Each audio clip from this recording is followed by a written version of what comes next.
Billy back here with Broship of the Nerds, Stranger Things, Season 1, Episode 2, The Weirdo on Maple Street. So, at the beginning of this episode, we pick up right where we left off. The Lucas, Mike, and Dustin finding this kid, and we start in the basement. And her name, we find out, is 11, and Mike says, his name's Mike, and we'll call her L for short. Lucas and Dustin are not really sure what to think of her. Lucas is like, hey, we didn't come out here to find another problem. We went to find Will, and we need to get her put away. And then she tries to undress in front of them, and they're like, oh my God, we got to put her. She belongs in the loony bin. And Dustin says, what, do you have a lot of family there or something? So just the boys giving each other a hard time. It's awesome. Mike really wants to make sure Elle is safe. You could tell he's worried about her, and we learn later that bad men are coming after her. Hopper, he has a search party, and they're continuing to look for Will. So far, no signs really. The only thing found was by Mr. Clark, who found a piece of a gown that is in a tunnel that leads to Hawkins' lab, based on what we can gather. So, like, there's no way a kid could fit in there. Well, if one was scared enough. So, you know, they're thinking that Will basically got his head shaved because Benny's, there was a kid scene, and they're like, oh, it could have been him. Which we know, as the viewer from episode 1, we know that it was this L, not Will, but they don't know that in the show. So basically, the theory is that gown's part of L, so L's the one that probably came out of that tunnel, not Will. And L points at a picture. She knows something's up with Will, and she tells the characters that he's hiding. And I'm going to jump around. Everything's not going to be in order here. But basically, Will is hiding from some sort of monster. And that's what we know there.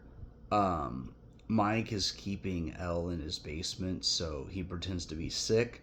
So that way his mom will give him a free pass, and he's able to talk to Elle more, keep her company and everything. And with this girl, we get a flashback of a man she refers to as Papa, and he locked her in a closet. So there's a scene where Mike puts her in a closet so she doesn't get found by his mom. And we definitely are gathering the sense that this kid has seen some stuff. She's been through some stuff. And she once again uses her powers, because there's a scene with Lucas, Dustin, and Mike in Mike's room where she closes the door as they suggest that the plan is told to the mom and Mrs. Wheeler, and she says no and slams the door. So we're seeing that this girl has exceptional powers. The Papa, they go to the buyer's residence when they're not there, and they do some scans to see if there's any signs of anything that's off. And they find some goo and stuff. So that was interesting. Benny was found, and Hopper goes there and is like, yeah, Benny was my friend. And, he asked if he was acting different, or if he had any enemies that they didn't know about. And the guy just said, well, his exes didn't like him, but he was looking forward to a fishing trip. So, you have a kid missing, you have Benny who has passed, and there's a lot going on in this little town. This would rock a small town. I mean, I grew up in a town of 600 people. So, you have a town that's small and something like this happens, everybody's going to be talking, right? So like, oh, did you hear about a kid missing? Did you hear about Benny, the burger owner, passing away and all that? Like, people would be going crazy, right? Like, there would be a lot of phone calls and gossip and everything. So that's really interesting. Steve is trying to talk Nancy into going, and Barb, into going in a party at his house because his parents are going to be out of town. And Barb is that friend that tries to keep you safe, that tries to make sure you don't do anything silly. And Nancy decides she's going to go to this party and that Barb's going to go, even though Barb really doesn't want to. But she's like, come on, you can be my guardian. There's a lot of peer pressure here um, going on. And of course, Hopper wants Lonnie checked out, which is Will's dad, Will and Jonathan's dad. And Jonathan offers to go see his dad. Hopper's like, no, stay here with your mom. Of course, Jonathan goes off, sees him looking for Will, and his dad's like, look, I haven't seen him. You need to come out to the city. People are more real here. Maybe I'm not really the bad guy, you know? And, you know, you try to give Lonnie the benefit of the doubt. A lot of times when parents are divorced, it just wasn't going to work out between the parents, and it's not the kid's fault or anything, but usually your kids are going to be closer to one of the parents than the other. And in this case, it's Joyce.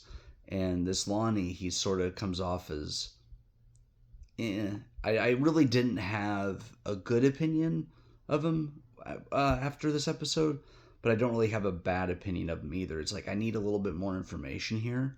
So what's going on with you? And then, let's see what else went on this episode. So one thing we learn is there are bad men after L11, and there's some sort of creature out there.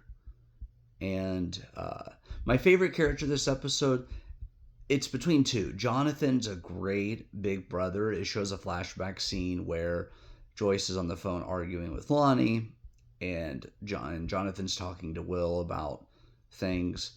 And you could just tell he's a very caring, protective older brother. And he's telling him, you know, don't be into normal stuff. Be into what you're into and everything.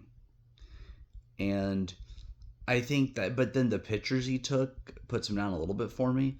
So, but Jonathan's one of my favorite characters this episode. I got to give my actual favorite character, though, to Mike again. So this is the second time Mike has won Best Character. And I think it's because, right, Dustin and Lucas have all this paranoia and superstition towards Elle.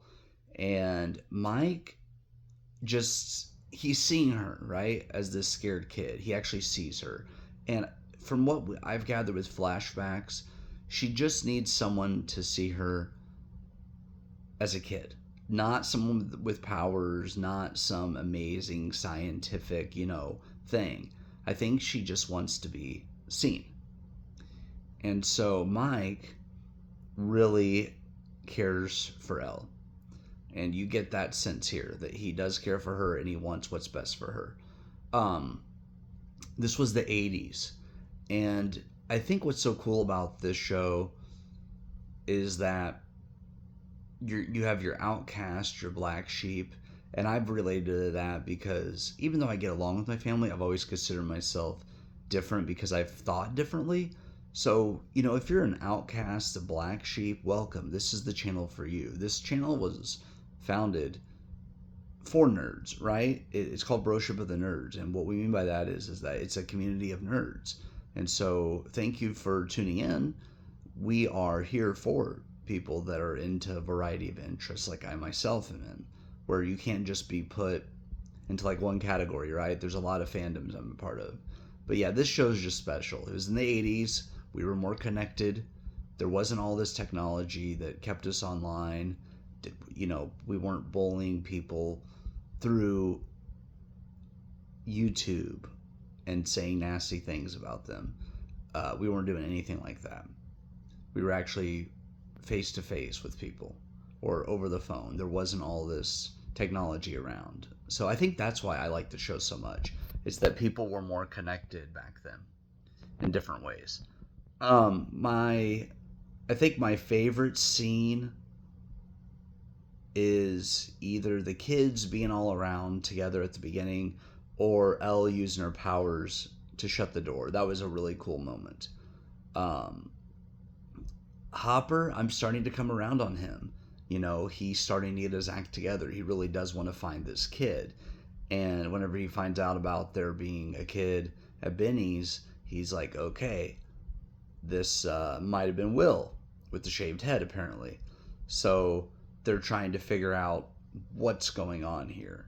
And at the very, very end of the episode, there's a party. Jonathan's taking pictures. Barb cut her hand trying to cut a beer open so she could shotgun it like the rest of them did. She ends up cutting her hand, kind of wrapping it, sitting at the pool by herself. Blood drips into the water. The lights start flickering. So is this thing like Jaws, to where if there's blood, it's going to be sensed and you're going to be attacked? And then once Barb is gone, the lights come back on. What happened to Barb? Did the monster attack her? Did it take her? What happened? So that's the mindset I was in when I first watched this, and that's where I'm at right now. A great episode 2. I really enjoy this show, but now that we've had the first 2 episodes, it's like we have to figure out where Will is, what has him, how can we get him back. So I'm really liking this show a lot. And of course, Mike, my favorite character this week, so that's twice in a row. We'll see who wins the next one. I plan on watching and reviewing episode 3 by Thursday night. So look Thursday night for episode 3 of season 1 of Stranger Things. And I'm having such a blast going back through and rewatching the show from the beginning. I actually did get a chance to watch an episode of Stranger Things today with Jackrabbit, and that was fun. Let me know in the comments. Early season, who was your favorite character? First season, did you have somebody you connected with right away? I want to hear your thoughts in the comments, or you can even let me know your favorite character overall. Get the conversation going. Let's talk about it. That's all I have for you guys today. You take care.